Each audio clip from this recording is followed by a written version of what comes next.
दादी सास। रेवती अपनी सास के साथ सीलमपुर में रहती थी।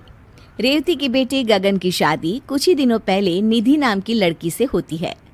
निधि एक दिन अपने पति गगन के साथ जा रही होती है, तभी वहां उसकी सास रेवती आ जाती है।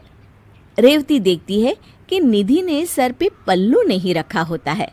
अरे ओ बहू, तुमने क्या ठेका लिया है हमारी इज्जत नीलाम करने का, जो बिना घूंघट के चले जा रही हो बाहर? मम्मी जी, आज के जमाने में कौन घूंघट करता है? बहू, ज्यादा बहस मत करो, समझी?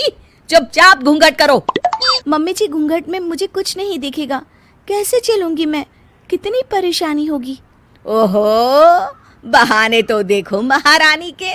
ठीक है, परेशानी होगी तो कोई जरूरत नहीं है बाहर जाने की, चुपचाप घर पर बैठ जाओ।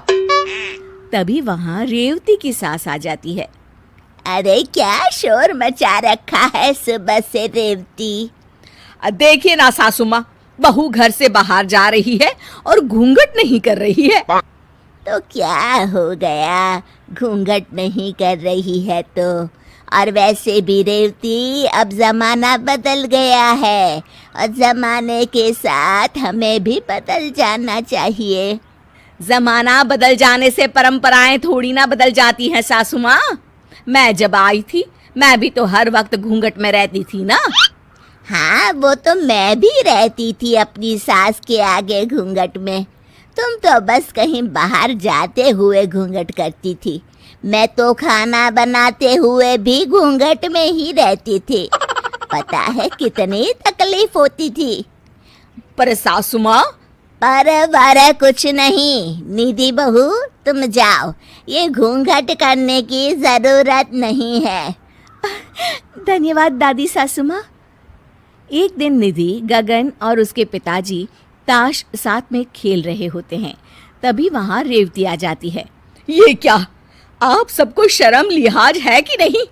आप तो निधि के ससुर हैं और उसके साथ ताश खेल रहे हैं, और तुम निधि, तुम्हें कोई शर्म लिहाज है ही नहीं? तुम क्या बच्ची हो कि तुम्हें ये भी समझाना पड़ेगा? मुझे माफ कर दीजिए मम्मी जी। चलो जाओ अपने कमरे में। एक मिनट, कोई कहीं नहीं जाएगा बहू। पर सासू माँ, ये कोई अच्छी बात तो नहीं है ना? क्यों, क्या खराबी है? अगर पूरा परिवार मिलकर हंसी ठिठोली करता है तो मैं तो कहती हूँ कि तुम भी आ जाओ और खेलो हमारे साथ। नहीं, मुझे नहीं आना। रेवती वहाँ से नाराज होकर चली जाती है। वो मन में सोचती है, ये सासू माँ तो मुझे सास बनने ही नहीं देगी। ऐसे तो निधि मेरी इज्जत कभी नहीं करेगी। रेवती अपनी सास के पास जाती है। सासू माँ, आप तो मुझे सास बनने ही नहीं दे रही हैं। आपको ही अगर सारे फैसले लेने हैं तो बहू तो मेरी इज्जत कभी नहीं करेगी। दादी सास बड़ी ही शांति से मुस्कुराकर जवाब देती हैं। ठीक है बहू, तू आज से सास बन जा अपनी बहू की। मैं कुछ नहीं कहूँगी आज से, ठीक है?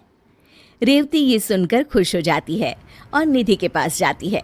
सुनो बहू, आज से तुम्हें नौकरी पर जाने की कोई जरूरत नहीं है।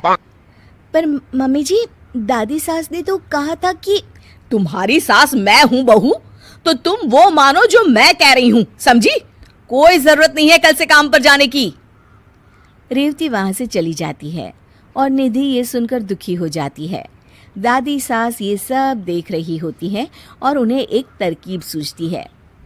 रेवती बहू, कहाँ जा रही हो? सासू माँ, वो महिला अध्यक्षा की मीटिंग में जा रही हूँ। कोई जरूरत नहीं है जाने की। पर क्यों सासू माँ? मैं तो महिला अध्यक्ष की सदस्य हूँ और मेरा जाना बहुत जरूरी है। हाँ, पर मैं तुम्हारी सास हूँ और मैंने कह दिया ना कि कहीं नहीं जाओगी तुम। नाम हटवा लो महिला अध्यक्षा से अपना। हाँ, ये सासू माँ को क्या हो गया है? आज तक इन्होंने मुझसे कभी इस तरह से बात नहीं की।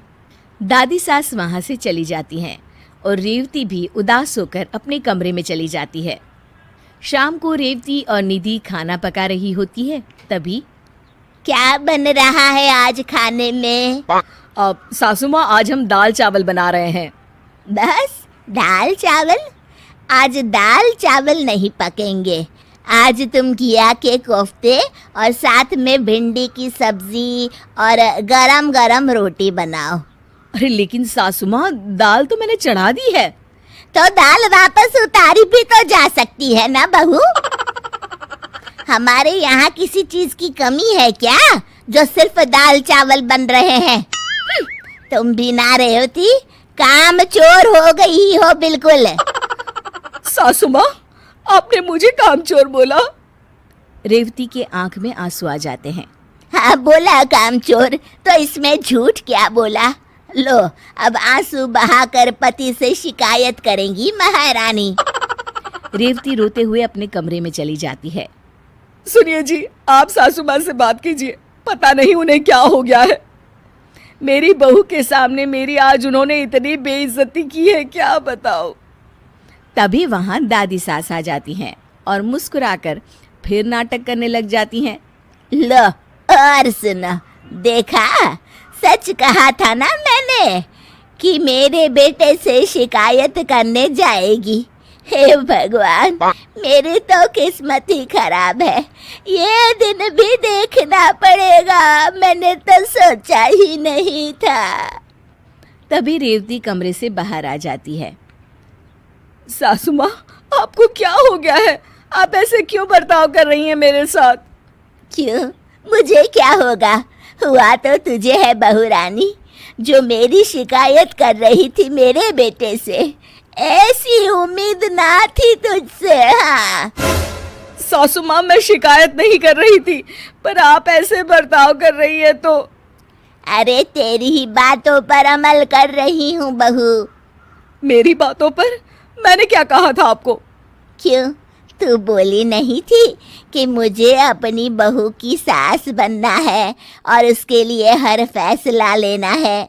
तो मैंने सोचा मैं भी अपनी बहू की सास बन जाऊं और उसके लिए फैसले लेना शुरू कर दूं। रेवती को अपनी बात याद आती है और उसे अपनी गलती का एहसास होता है। अपनी आज़ादी सबको प्यारी होती है बहू।